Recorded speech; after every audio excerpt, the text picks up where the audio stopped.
नमस्कार दोस्तों। National testing agency NTA ने जेई मेंस 2026 के ऑनलाइन रजिस्ट्रेशन शुरू कर दिए हैं। अगर आपका सपना आईआईटी, एनआईटी या किसी टॉप इंजीनियरिंग कॉलेज में एडमिशन लेना है, तो ये आपकी जर्नी का सबसे पहला और सबसे महत्वपूर्ण कदम है। फॉर्म भरते वक्त स्टेट ऑफ एलिजिबिलिटी, कैटेगरी और पेपर सिलेक्शन में अक्सर स्टूडेंट्स गलती कर देते हैं। इसलिए आज की इस वीडियो में मैं आपको लाइव एक फॉर्म भरकर दिखाऊंगा, ताकि आप घर बैठे बिना किसी मिस्टेक के अपना फॉर्म सबमिट कर सकते हैं। चलिए शुरू करते हैं। इसके लिए सबसे पहले आपको एनटीए की ऑफिशियल वेबसाइट पे आ जाना है। इस प्रकार से आपका डैशबोर्ड खुल जाता है। दोस्तों, यहाँ पर आप देख सकते हैं कि आपको यहाँ पे दो ऑप्शन मिल जाते हैं। पहला कि न्यू रजिस्ट्रेशन, सेकेंड ऑप्शन मिल जाता है लॉगिन का।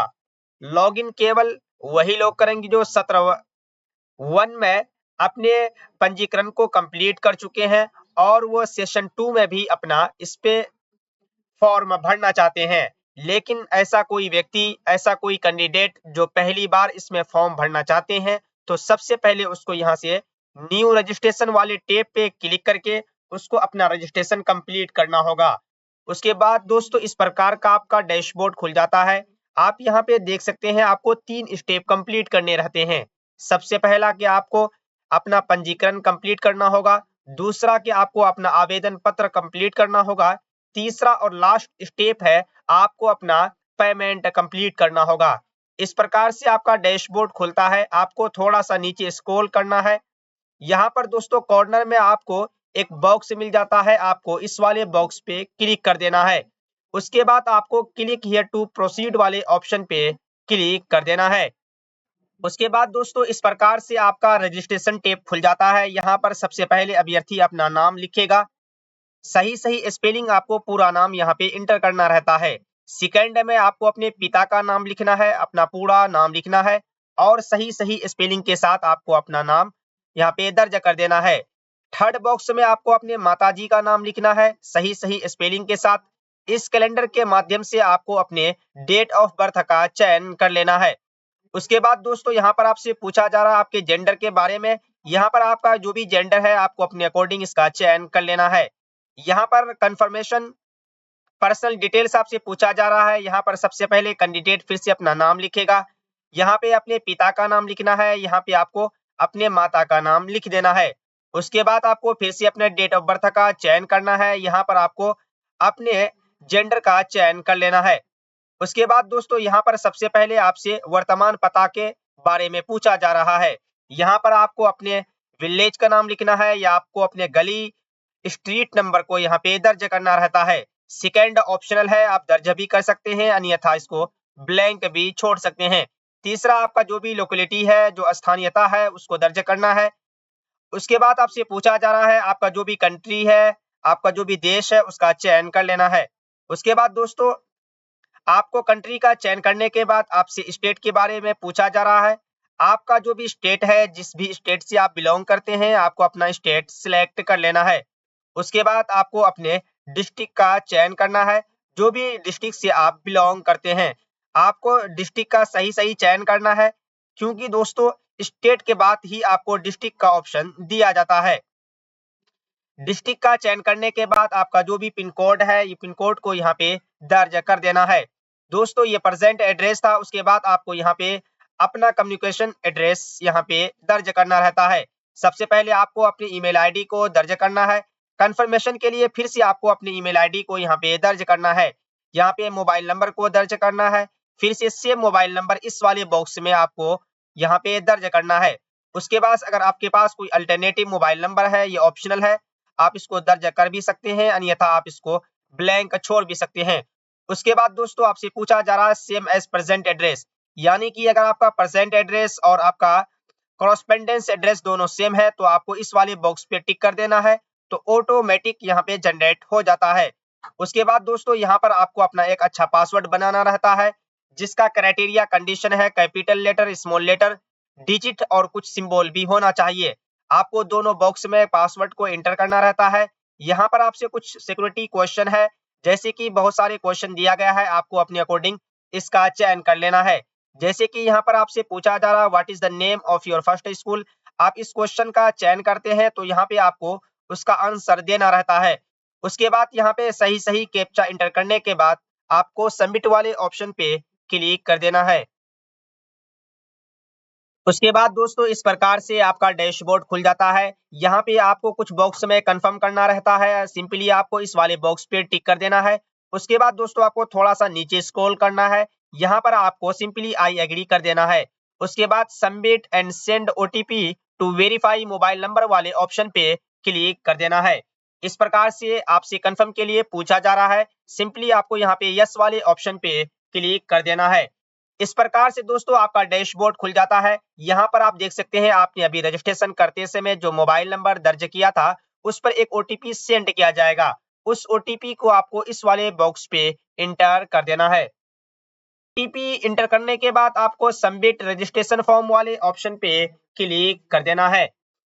उसके बाद दोस्तों इस प्रकार से आपका डैशबोर्ड खुल जाता है। आप यहाँ पे देख सकते हैं आपका रजिस्ट्रेशन कंप्लीट हो चुका है, आपका फी पेमेंट इनकम्प्लीट है, एप्लीकेशन फॉर्म इनकम्प्लीट है।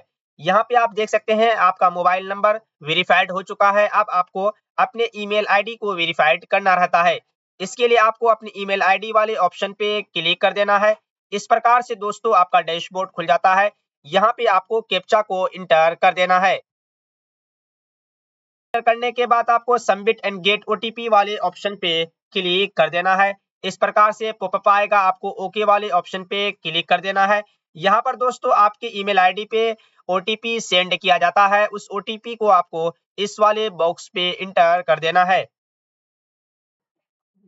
ओटीपी इंटर करने के बाद आपको सिंपली वेरीफाई वाले ऑप्शन पे क्लिक कर देना है। आप यहाँ पे देख सकते हैं कि your email ID is verified successfully. Simply आपको ओके वाले ऑप्शन पे क्लिक कर देना है। उसके बाद दोस्तों फिर से आप होम पेज पे आ जाते हैं। इसके बाद आपको थोड़ा सा नीचे स्क्रॉल करना है, यहाँ पर आपको एक ऑप्शन मिल जाता है फिलअप एप्लीकेशन फॉर्म। आपको इस वाले ऑप्शन पे क्लिक कर देना है। उसके बाद दोस्तों इस प्रकार से आपका डैशबोर्ड खुल जाता है। यहाँ पर आपको कई सारे स्टेप कंप्लीट करने रहते हैं। सिंपली आपको नीचे स्क्रॉल करना है, यहाँ पर आपको एक ऑप्शन मिल जाता है पर्सनल डिटेल्स का। आपको इस वाले ऑप्शन पे क्लिक कर देना है। यहाँ पर दोस्तों सबसे पहले आपसे पूछा जा रहा आपकी राष्ट्रीयता के बारे में, यहाँ पर आपको इंडियन का चयन करना है। उसके बाद आपसे पूछा जा रहा है राज्य ऑब्लिक केंद्र शासित प्रदेश जहां से 12वीं समकक्ष उत्तीर्ण परीक्षा दे रहे हैं, तो सिंपली यहाँ पर आपको अपने स्टेट का चयन कर लेना है। उसके बाद आपका जो भी कैटेगरी है, आप जिस भी श्रेणी से बिलोंग करते हैं, आपको अपने अकॉर्डिंग उसका चयन कर लेना है। उसके बाद दोस्तों फिर से उसकी पुष्टि करनी है अपने कैटेगरी की, यहाँ से आपको फिर से अपने कैटेगरी का चयन कर लेना है। उसके बाद दोस्तों आपसे पूछा जा रहा है क्या आपके पास किसी अधिकृत सरकारी कार्यालय द्वारा जारी किया गया मान्य श्रेणी प्रमाण पत्र है, तो सिंपली आपको यहाँ पे यस वाले ऑप्शन पे क्लिक कर देना है। उसके बाद दोस्तों यहाँ पर आपसे पूछा जा रहा है श्रेणी प्रमाण पत्र आईडी, तो उस आईडी नंबर को आपको यहाँ पे दर्ज करना रहता है। उसके बाद फिर से आपसे पूछा जा रहा है श्रेणी प्रमाण पत्र सरकारी जारी करने की तिथि, तो यानी जिस डेट पे जारी हुआ था उस डेट को आपको यहाँ पे दर्ज कर देना है। उसके बाद फिर आपसे पूछा जा रहा है श्रेणी प्रमाण पत्र जारी करने वाले प्राधिकारी का नाम, यानी यहाँ अंचल स्तर से अगर आप बनाए हैं तो आपको अंचल लिखना है, ब्लॉक लिखना है। अगर आप एसडीएम स्तर से बनाए हैं तो आपको यहाँ पे अनुमंडल लिखना है। इसी प्रकार से दोस्तों अगर आप डीएम स्तर से बनाए हैं तो आप यहाँ पे डिस्ट्रिक्ट स्तर भी लिख सकते हैं। आपको अपने अकॉर्डिंग यहाँ पे दर्ज कर देना है। उसके बाद दोस्तों आपसे पूछा जा रहा है कि आपको किसी भी प्रकार का कोई भी डायबिटिक है, तो सिंपली आप यहाँ पे अपने अनुसार यस नो में जवाब दे देना है। उसके बाद दोस्तों आपसे पूछा जा रहा है निवासी की जगह, यानी आप अर्बन क्षेत्र से बिलोंग करते हैं या रूरल क्षेत्र से बिलोंग करते हैं, आपको अपने अकॉर्डिंग इसका चयन कर लेना है। उसके बाद आपसे पूछा जा रहा है वार्षिक पारिवारिक आय, यानी एनुअल जो फैमिली इनकम है, आपको अपने अकॉर्डिंग इसका चयन कर लेना है। उसके बाद दोस्तों आपसे पूछा जा रहा है तैयारी का तरीका, यानी मोड ऑफ प्रिपरेशन आपका क्या है, आप सेल्फ स्टडी कर रहे हैं या इंडिविजुअल ट्यूशन ले रहे हैं, इसी प्रकार से ऑनलाइन कोचिंग ले रहे हैं या ट्यूटोरियल जो क्लासेस है स्कूल में होता है आप उसको ले रहे हैं, या इसी प्रकार के जो भी आपका कॉरेस्पोंडेंस कोर्स है आप उसको ले रहे हैं। आपको अपनी अकॉर्डिंग इसका चयन कर लेना है। उसके बाद दोस्तों आपसे पूछा जा रहा है योग्यता परीक्षा में स्कूली परीक्षा का माध्यम, यानी आपने जो भी स्कूली परीक्षा किया है किस माध्यम में किया है, आपको अपने अकॉर्डिंग यहाँ भाषा का चयन कर लेना है। उसके बाद दोस्तों आपको कैप्चा इंटर करना रहता है, इस वाले बॉक्स में आपको कैप्चा इंटर करना है। उसके बाद आपको सिंपली सेव एंड नेक्स्ट वाले ऑप्शन पे क्लिक कर देना है। उसके बाद दोस्तों इस प्रकार से आपका डैशबोर्ड खुल जाता है। यहाँ पर आपसे पूछा जा रहा है क्या आप दिव्यांग हैं, अगर आप दिव्यांग हैं तो आपको सिंपली यस करना है, अगर आप नहीं है तो सिंपली आपको नो वाले ऑप्शन को सिलेक्ट कर लेना है। उसके बाद दोस्तों यहाँ पर आपको कैप्चा इंटर करना है। कैप्चा इंटर करने के बाद आपको सबमिट एंड नेक्स्ट वाले ऑप्शन पे क्लिक कर देना है। उसके बाद दोस्तों इस प्रकार से आपका जो भी आधार विवरण है वो यहाँ पे निकल के आ जाता है। तो सिंपली आपको इस वाले बॉक्स पे टिक करना है। उसके बाद दोस्तों आपको थोड़ा सा नीचे स्क्रॉल करना रहता है। यहाँ पर आपको अपनी आधार संख्या को इंटर करना है। फिर से कंफर्मेशन के लिए आपको इस वाले बॉक्स में फिर से अपनी आधार संख्या को इंटर कर देना है। उसके बाद दोस्तों इस वाले बॉक्स में आपको कैप्चा इंटर करना है। उसके बाद आपको सबमिट वाले ऑप्शन पे क्लिक कर देना है। के बाद दोस्तों इस प्रकार का आपका डैशबोर्ड खुल जाता है। यहाँ पर आप देख सकते हैं कि आपके आधार से संबंधित जितनी सारी जानकारी है वे सभी जानकारी यहाँ पे निकल के आ जाती है। एक बार आपको इसे ध्यान पूर्वक इसे देख लेना है। उसके बाद दोस्तों आपको नेक्स्ट वाले ऑप्शन पे क्लिक कर देना है। उसके बाद यहाँ पर आपसे पूछा जा रहा क्या आपके पास अपार आईडी है, अगर आपके पास अपार आईडी है तो यस करना है, अन्यथा आपको नो वाले ऑप्शन पे क्लिक कर देना है। उसके बाद दोस्तों आपको सबमिट वाले ऑप्शन पे क्लिक कर देना है। यहाँ पर इस प्रकार का पॉपअप आएगा, आपको ओके वाले ऑप्शन पे क्लिक कर देना है। उसके बाद दोस्तों इस प्रकार से आवेदन वाला पेज खुल जाता है। यहाँ पर आपको अपने अकॉर्डिंग आप जिस भी पद पे आवेदन करना चाहते हैं आपको अपने पद का यहाँ पे चयन कर लेना है। उसके बाद दोस्तों आपको थोड़ा नीचे स्क्रॉल करना है। यहाँ पर आपसे पूछा जा रहा है प्रश्न पत्र माध्यम, यानी आप किस प्रश्न पत्र माध्यम रखना चाहते हैं। यहाँ पर आपको अपने अनुसार अपने भाषा का चयन कर लेना है। उसके बाद दोस्तों फिर से आपसे पूछा जा रहा है परीक्षा राज्य शहर, यानी सबसे पहले आपको अपने स्टेट का चयन करना है। उस स्टेट से जुड़े जितने सारे यहाँ पर सिटीज हैं वो सारे सिटीज का नाम यहाँ पे दिया गया है। आपको अपने अकॉर्डिंग यहाँ पे इनका चयन कर लेना है। उसके बाद दोस्तों फिर सेकंड में आपको अपने राज्य का चयन करना है। उस राज्य से संबंधित जितने सारे शहर हैं आपको अपने अकॉर्डिंग अपने शहर का चयन कर लेना है। यहाँ पर दोस्तों आपको ध्यान रखना है जो आपके घर से जो करीब होगा आपको उसी शहर का चयन करना है। फिर से आपको थर्ड वाले ऑप्शन पे आ जाना है। यहाँ पे आपको अपने राज्य का सिलेक्ट करना है। उसके बाद दोस्तों फिर से आपको अपने अकॉर्डिंग यहाँ पे आपसे जो करीब जो शहर होगा उस शहर का चयन कर लेना है। उसके बाद दोस्तों फिर फोर्थ में आपको अपने बिहार का चयन करना है। उसके बाद यहाँ से आपको फिर से अपने शहर का चयन कर लेना है। उसके बाद दोस्तों आपसे पूछा जा रहा है आपके पिता का, आपके अभिभावक का क्या व्यवसाय है, उनका क्या कारोबार है। यहाँ पर आपको अपने अकॉर्डिंग इसका चयन कर लेना है। उसके बाद दोस्तों आपके माता के बारे में पूछा जा रहा है, उसका क्या कारोबार है, क्या ऑक्यूपेशन है, आपको अपने अकॉर्डिंग इसका यहाँ पे चयन कर लेना है। उसके बाद आपके माता के बारे में पूछा जा रहा है उनका क्या क्वालिफिकेशन है, यहाँ से आपको उसका चयन कर लेना है। उसके बाद दोस्तों यहाँ पर आपको कैप्चा को इंटर करना है। कैप्चा इंटर करने के बाद आपको सेव एंड नेक्स्ट वाले ऑप्शन पे क्लिक कर देना है। उसके बाद दोस्तों इस प्रकार से आपका डैशबोर्ड यहाँ पे खुल जाता है। हमें यहाँ पे एजुकेशन क्वालिफिकेशन यहाँ पे फिलअप करना रहता है। सबसे पहले आपसे पूछा जा रहा है क्या स्टेटस है, आप पास्ड है, तो यहाँ पे आपको पास्ड सेलेक्ट करना है। ये जो क्वालिफिकेशन हम यहाँ पे फिलअप कर रहे हैं वो 10th का कर रहे हैं। उसके बाद दोस्तों आप किस ईयर में पास किए हैं, तो आपको अपने अकॉर्डिंग जिस भी ईयर में आपने पास किया है उस ईयर का आपको यहाँ पे चयन कर लेना है। उसके बाद दोस्तों योग्यता परीक्षा, यहाँ पर आपको 10th का चयन कर लेना है। स्कूल का स्थान क्या था, रूरल था या अर्बन था, आपको अपनी अकॉर्डिंग अपने स्कूल के अनुसार इसका चयन कर लेना है। उसके बाद दोस्तों यहाँ पर आपसे पूछा जा रहा क्या वो स्कूल का प्रकार क्या था, गवर्नमेंट स्कूल था या कोई प्राइवेट स्कूल था, या इसी प्रकार से जो भी उसका प्रकार था आपको अपने अकॉर्डिंग उसका चयन कर लेना है। उसके बाद दोस्तों आपसे पूछा जा रहा योग्यता परीक्षा का राज्य, यानी किस राज्य में ये पड़ा था, उसको उस राज्य का आपको चयन कर लेना है। उसके बाद दोस्तों आपसे पूछा जा रहा है योग्यता परीक्षा जिला, आपको यहाँ पे जिला का चयन कर लेना है। उसके बाद दोस्तों आपसे पूछा जा रहा है बोर्ड का नाम। जो भी बोर्ड का नाम है यहाँ पर आपको अपने अनुसार बोर्ड का नाम सिलेक्ट कर लेना है। उसके बाद दोस्तों परीक्षा का क्या बोर्ड था, रिजल्ट का मोड था, आपको यहाँ पे परिणाम मोड यहाँ पे सिलेक्ट कर लेना है। यहाँ पे अगर आपका परसेंटेज है तो आपको परसेंटेज का चयन करना है। अगर सीजीपी सिस्टम था तो आपको सीजीपी का चयन करना है। जैसा कि हमारा परसेंटेज था तो हम परसेंटेज का यहाँ पे चयन कर लेंगे। उसके बाद दोस्तों टोटल मार्क्स आपको यहाँ पे दर्ज करना है जितना उस पे था। उसके बाद दोस्तों ऑब्टेन मार्क्स में आपने जितना मार्क्स प्राप्त किया वो मार्क्स को आपको यहाँ पे इंटर करना है। उसके बाद यहाँ पे ऑटोमेटिक परसेंटेज निकल के आ जाता है।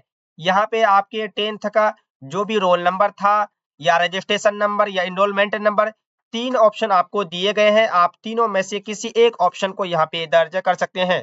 उसके बाद आपको यहाँ पे स्कूल कॉलेज का नाम लिखना है और उसका पूरा एड्रेस लिखना है। उसके बाद दोस्तों कॉलेज का जो भी पिन कोड है उस पिन कोड को आपको यहाँ पे दर्ज कर देना है।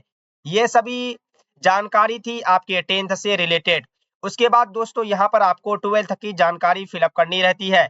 अगर आपने पास कर लिया है तो आपको पास्ड भरना है, अन्यथा अगर अभी इसका कोई भी परिणाम नहीं आया है तो आपको एपियरिंग सिलेक्ट कर लेना है। उसके बाद दोस्तों यहाँ पर आपको ऑटोमेटिक यहाँ पे उसका साल निकल के आ जाता है। उसके बाद योग्यता परीक्षा, यहाँ पर आपको अपने अकॉर्डिंग कॉलेज का चयन कर लेना है। उसके बाद दोस्तों स्कूल का क्या स्थान था, यहाँ पे आपको अपने अकॉर्डिंग इसका चयन कर लेना है। अगर रूरल में है तो रूरल का चयन करना है, अगर अर्बन में है तो आपको अर्बन का चयन कर लेना है। उसके बाद दोस्तों आपसे पूछा जा रहा है स्कूल ऑब्लिक कॉलेज का प्रकार, यहाँ पे आपको अपने अकॉर्डिंग इसका चयन कर लेना है। उसके बाद दोस्तों यहाँ पर आपसे पूछा जा रहा है योग्यता परीक्षा राज्य, यानी किस राज्य में था, यहाँ पर आपको राज्य का चयन करना है। राज्य का चयन करने के बाद योग्यता परीक्षा जिला, यहाँ पर आपको जिला का चयन कर लेना है। उसके बाद दोस्तों यहाँ पर बोर्ड का नाम पूछा जा रहा है। जो भी बोर्ड है वो बोर्ड आपको यहाँ पे अपने अकॉर्डिंग चयन कर लेना है। परिणाम मोड में दोस्तों आप देख सकते हैं यहाँ पे ऑटोमेटिक ब्लैंक है क्योंकि आपने एपियरिंग सेलेक्ट किया है। उसके बाद यहाँ पे आपको रोल नंबर दर्ज करना रहता है, यहाँ पे कॉलेज का नाम और पूरा एड्रेस आपको दर्ज करना रहता है। उसके बाद दोस्तों यहाँ पर आपको पिन कोड दर्ज कर देना है। यहाँ पर आपको सही सही कैप्चा एंटर करने के बाद आपको सेव एंड नेक्स्ट वाले ऑप्शन पे क्लिक कर देना है। उसके बाद दोस्तों हम लोग यहाँ पे आ जाते हैं एडिशनल डिटेल्स में। यहाँ पे आपको कुछ एडिशनल डिटेल्स फिलअप करना रहता है। सबसे पहले आपसे पूछा जा रहा है कि आप ट्विंस हैं। अगर आप हैं जुड़वा भाई बहन है तो आपको यस करना है, अन्यथा आपको नो वाले ऑप्शन पे क्लिक कर देना है। उसके बाद आपको से पूछा जा रहा प्लेस ऑफ बर्थ, यहाँ पे आपको अपने कंट्री का चयन कर लेना है। उसके बाद दोस्तों आपको अपने राज्य का चयन कर लेना है। उसके बाद आपको अपने डिस्ट्रिक्ट का चयन कर लेना है, आप जिस भी डिस्ट्रिक्ट से बिलोंग करते हैं। यहाँ पर आपको सही सही कैप्चा को फिलअप करना है, कैपिटल और स्मॉल को देखते हुए। कैपिटल और स्मॉल के साथ कैप्चा जब आपका फिलअप हो जाता है उसके बाद आपको सेव एंड नेक्स्ट वाले ऑप्शन पे क्लिक कर देना है। इस प्रकार से आपसे कंफर्म के लिए पूछा जा रहा है, सिंपली यहाँ पे आपको यस वाले ऑप्शन पे क्लिक कर देना है। उसके बाद दोस्तों इस प्रकार से हम आ जाते हैं यहाँ पे कुछ इमरजेंसी कॉन्टैक्ट डिटेल्स है जो हमें यहाँ पे फिलअप करना रहता है। यहाँ पे सबसे पहले आपको अपने कंट्री कोड का चयन करना रहता है। यहाँ पर आपको एक अपना मोबाइल नंबर दर्ज करना रहता है। आपको यहाँ पे ध्यान रखना है, आपने रजिस्ट्रेशन करते समय जो मोबाइल नंबर दिया था उसके अतिरिक्त मोबाइल नंबर आपको यहाँ पे दर्ज करना है। वो मोबाइल नंबर और वो ईमेल एड्रेस आपको यहाँ पे दर्ज नहीं करना है। मोबाइल नंबर दर्ज करना है, आपको ईमेल एड्रेस को दर्ज करना है।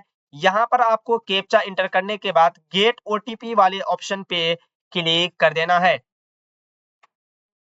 उसके बाद दोस्तों इस प्रकार से पॉपअप आएगा, यहाँ पर आपको क्लोज कर देना है। यहाँ पर दोस्तों आपको ईमेल आईडी का आपको ओटीपी दर्ज करना रहता है और यहाँ पर आपको मोबाइल नंबर का ओटीपी दर्ज करना रहता है। दोस्तों ये दोनों ओटीपी आपकी ईमेल आईडी पे और आपकी मोबाइल नंबर पे भेज दिया गया है। ये दोनों ओटीपी को आपको इस दोनों बॉक्स में आपको फिलअप कर देना है। उसके बाद आपको वेरीफाई एंड नेक्स्ट वाले ऑप्शन पे क्लिक कर देना है।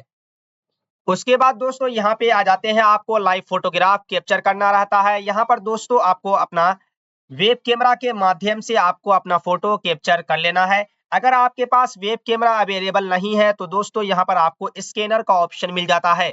आपको इसे स्कैन करना है अपने मोबाइल से और फोटो को आप जो यहाँ पे कैप्चर कर लेना है। के बाद दोस्तों आप यहाँ पे देख सकते हैं एक साइड में आपने जो अभी लाइव फोटो कैप्चर किया था उस फोटो को आपको यहाँ पे शो कर रहा है। उसके बाद दोस्तों आपके आधार कार्ड में जो फोटो है वो फोटोग्राफ आपको यहाँ पे शो कर रहा होगा। ये दोनों फोटो को आपको ध्यान पूर्वक देख लेना है। उसके बाद दोस्तों आपको ये सभी बॉक्स है इस पे टिक कर देना है। इन तीनों बॉक्स में टिक करने के बाद आपको सबमिट वाले ऑप्शन पे क्लिक कर देना है। उसके बाद दोस्तों यहाँ पर हम लोग आ जाते हैं डॉक्यूमेंट अपलोडेशन वाले पेज में। सबसे पहले आपको यहाँ पे अपना एक फोटो अपलोड करना रहता है जो जेपीजी फॉर्मेट में होना चाहिए और इसका जो साइज होना चाहिए 10 से 200 केबी के बीच में होना चाहिए। उसके बाद दोस्तों हमें यहाँ पे हस्ताक्षर अपलोड करना रहता है और ये जेपीजी फॉर्मेट में होना चाहिए जिसका केबी होना चाहिए 10 से 100 के बीच में। इसी प्रकार से दोस्तों यहाँ पर आपको 10th का मार्कशीट अपलोड करना रहता है और इसका पीडीएफ फॉर्मेट में होना चाहिए 50 से 300 केबी के बीच में। उसके बाद दोस्तों ये तीनों फॉर्मेट को आपको सही यहाँ पे अपलोड कर देना है। जब दोस्तों आपका तीनों डॉक्यूमेंट अपलोड हो जाता है इस प्रकार से आपको व्यू का ऑप्शन दिया जाता है। व्यू वाले ऑप्शन पे क्लिक करके आप देख भी सकते हैं आपने किस प्रकार से यहाँ पे डॉक्यूमेंट अपलोड किया है। जब आपका तीनों डॉक्यूमेंट अपलोड हो जाए तो सिंपली आपको कैप्चा एंटर करने के बाद सेव एंड नेक्स्ट वाले ऑप्शन पे क्लिक कर देना है। इस प्रकार से कंफर्म के लिए आपसे पूछा जा रहा है तो सिंपली आपको यहाँ पे यस वाले ऑप्शन पे क्लिक कर देना है। उसके बाद दोस्तों इस प्रकार का रिव्यू पेज आएगा, आपको सिंपली यहाँ से क्लोज कर देना है। उसके बाद दोस्तों इस प्रकार से आपका रिव्यू पेज जो ऑनलाइन एप्लीकेशन फॉर्म है यहाँ पे खुल जाता है। आपको इसे केयरफुली यहाँ से आपको रीड कर लेना है। दोस्तों यहाँ पे आपके सारे इंफॉर्मेशन जो आपने अभी फिलअप किया था वे सभी इंफॉर्मेशन यहाँ पे दे दिया गया है कि ये सभी को आपको सही से देखने के बाद आपको आई एग्री वाले ऑप्शन पे क्लिक करना है। उसके बाद आपको फाइनल सबमिशन ऑफ एप्लीकेशन वाले ऑप्शन पे क्लिक कर देना है। इस प्रकार से पॉपअप आएगा, आपको यस वाले ऑप्शन पे क्लिक कर देना है। उसके बाद दोस्तों इस प्रकार से आप होम पेज पे आ जाते हैं। यहाँ पर आप देख सकते हैं आपका रजिस्ट्रेशन फॉर्म कंप्लीट हो चुका है। इसी प्रकार से आपका एप्लीकेशन फॉर्म भी यहाँ पे कंप्लीट हो चुका है। इनकम्प्लीट आपका केवल एक फॉर्म बचा हुआ जो आपका फी पेमेंट है। फी पेमेंट करने के लिए आपको थोड़ा सा नीचे स्क्रॉल करना है। यहाँ पर आपको दो ऑप्शन मिल जाते हैं। अगर आपको लगता है कि आपके फॉर्म में किसी भी प्रकार का कोई त्रुटि है, आपने कोई मिस्टेक किया है, तो आपको एडिट एप्लीकेशन फॉर्म पे क्लिक करके आप उसे एडिट भी कर सकते हैं। अन्यथा अगर आपका सब कुछ सही है तो दोस्तों आपको पे एग्जामिनेशन फी वाले ऑप्शन पे क्लिक कर देना है। इस प्रकार से आपका डैशबोर्ड खुलेगा। यहाँ पे आपको ऑनलाइन पेमेंट वाले बॉक्स पे टिक करना है। उसके बाद आपको प्रोसीड फॉर पेमेंट वाले ऑप्शन पे क्लिक कर देना है। उसके बाद दोस्तों सिंपली आपको यहाँ पे ओके वाले ऑप्शन पे क्लिक कर देना है। इस प्रकार से आप यहाँ पे आ चुके हैं। आपका जो भी पेमेंट गेटवे है वो निकल के यहाँ पे आ जाता है। उसके बाद दोस्तों यहाँ पर आपको कई सारे ऑप्शन दिए गए हैं तो इनमें से आपके पास जो भी अवेलेबल है आपको अपनी अकॉर्डिंग उसका चयन कर लेना है। उसके बाद आपको प्रोसीड फॉर पेमेंट वाले ऑप्शन पे क्लिक कर देना है। उसके बाद दोस्तों यहाँ पर आपको अपने नेट के अनुसार थोड़ा प्रतीक्षा कर लेना है। इस प्रकार से आपका पेमेंट गेटवे खुल जाता है। यहाँ पर आपको कई सारे ऑप्शन मिलते हैं जैसे कि क्रेडिट कार्ड, डेबिट कार्ड का ऑप्शन है, नेट बैंकिंग का है, यूपीआई का है, क्यूआर कोड है। दोस्तों यहाँ मैं आपको सजेस्ट करना चाहूंगा सबसे आसान जो तरीका है क्यूआर कोड का है। आप क्यूआर कोड वाले ऑप्शन पर क्लिक कीजिए। इस प्रकार से यहाँ पे क्यूआर कोड जनरेट होता है। आपको सिंपली अपने फोन से कोई भी यूपीआई से आपको इसे स्कैन कर लेना है। दोस्तों आप यहाँ पे देख सकते हैं कि हमने अपने मोबाइल से स्कैन करके अपने पेमेंट को कंप्लीट कर चुके हैं। यहाँ पे दोस्तों आप देख सकते हैं आपका रजिस्ट्रेशन फॉर्म कंप्लीट हो चुका है, आपका व्यू पेमेंट भी यहाँ पे कंप्लीट हो चुका है। इसी प्रकार से आपको एप्लीकेशन फॉर्म भी आपका कंप्लीट हो चुका है। दोस्तों यहाँ पे आपको प्रिंट फोटो वेरिफिकेशन सर्टिफिकेट मिल जाता है। सिंपली आपको इस वाले ऑप्शन पे क्लिक कर देना है। उसके बाद दोस्तों इस प्रकार से थोड़ा सा टाइम लेगा, यहाँ पर आपका पेज खुल जाता है। आपको सबसे ऊपर में एक ऑप्शन मिल जाता है प्रिंट सर्टिफिकेट का, आपको इस वाले ऑप्शन पे क्लिक कर देना है और दोस्तों आपको इसे अपने मोबाइल में आपको एज अ पीडीएफ इसे आपको सेव करके रख लेना है। तो दोस्तों ये था जेई मेंस 2026 का कंप्लीट फॉर्म फिलिंग प्रोसेस। अगर आपको लॉगिन करने में या किसी स्टेप पर दिक्कत आ रहा है तो नीचे कमेंट करें, मैं और मेरी टीम आपकी हेल्प जरूर करेंगे। वीडियो अच्छी लगी हो तो लाइक करें और अपने क्लासमेट के साथ शेयर करें। चैनल को सब्सक्राइब कर लें क्योंकि एग्जाम और काउंसलिंग तक मैं अपनी आपकी इसी हेल्प करता रहूंगा। All the best doctors and engineers. जय हिंद।